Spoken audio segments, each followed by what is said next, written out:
আর এবার আরো এক অভিযোগের দিকে আমরা নজর রাখবো। সরকারি নিয়ম না মেনে কোভিড টেস্ট। ফের অভিষেক বন্দ্যোপাধ্যায়ের বিরুদ্ধে থানায় অভিযোগ। 2022-এ ডায়মন্ড হারবারে ডক্টরস অন হুইল কর্মসূচি, আর সেখান থেকে একাধিক অভিযোগ সামনে আসছে, গুরুতর এক অভিযোগ সামনে আসছে। ঠিক কি অভিযোগ জানাবো আপনাদের। অর্পণ প্রতিনিধি রয়েছেন আমাদের সঙ্গে। অর্পণ, সরকারি নিয়ম মানা হয়নি কোভিড টেস্টের সময়? একদমই, দেখো, এমনই গুরুতর অভিযোগ করলেন, এবং শুধু অভিযোগ করলেন না, তথ্য সহ বিষ্ণুপুর থানায় তিনি জমা দিলেন। অভিজিৎ দাস, তুমি জানো ববি, ডায়মন্ড হারবার লোকসভা কেন্দ্রে যে কটি বিনিয়োগ হয়েছে নিয়ম মানা হয়নি, তার অভিযোগ তিনি করতেন। আজকে তিনি যে ডক্টর ফোরামের উদ্যোগে ডক্টর অন হুইল, তুমি জানবে যে 2022 সালে ঠিক 12ই জানুয়ারি ডায়মন্ড হারবার লোকসভা কেন্দ্র জুড়ে প্রায় কোভিড টেস্ট করা হয়েছিল। তৎকালীন রেকর্ড রয়েছে 53,000।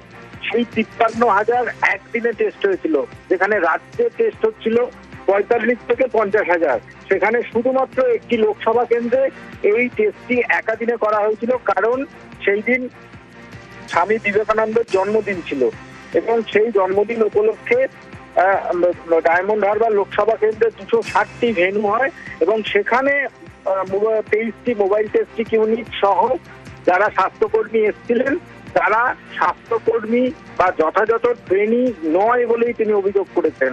এবং টেস্টিং এর হার সেখানেও তিনি জানাচ্ছেন, যেখানে কোভিডের তৎকালীন সময় কোভিডের প্রায় 50 থেকে 60% কোভিড ধরা পড়ছিল, সেখানে টেস্টিং এর হার দেখানো হয়েছে মাত্র 0.21%। অর্থাৎ যে টেস্টিং হয়েছিল সেই টেস্টিং।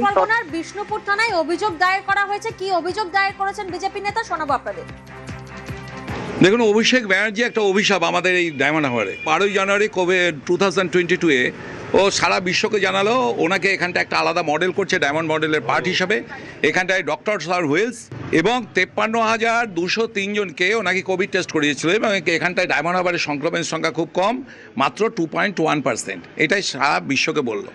তো এইটার বিষয়ে আমি ইনভেস্টিগেশন করতে গিয়ে দেখলাম যে ওর দেওয়া তথ্য সম্পূর্ণ হচ্ছে ফেক। কিটগুলোকে টেস্ট করিয়েছে ও আশাকর্মীদের দিয়ে। সেখানটায় ICMR এর গাইডলাইন্সকে না ফলো করে যদি সত্যি সত্যি আপনার করোনা হয়ে থাকে সেটাকে নেগেটিভ দেখিয়েছে। এটা পুরো IPC 304 সেকশন এর ধারায় পড়ে। এই জন্য অভিষেক ব্যানার্জির সঙ্গে সঙ্গে এখানকার DM উলগানাথন, যিনি SP, আপনার অভিজিৎ মুখার্জি সহ যারা অপারেশনাল অ্যাসেট আরও যারা রয়েছে, সমস্তই কগনিজেবল অফেন্স, এবং এই ফায়ার করার জন্য অনুরোধ করেছি আমরা।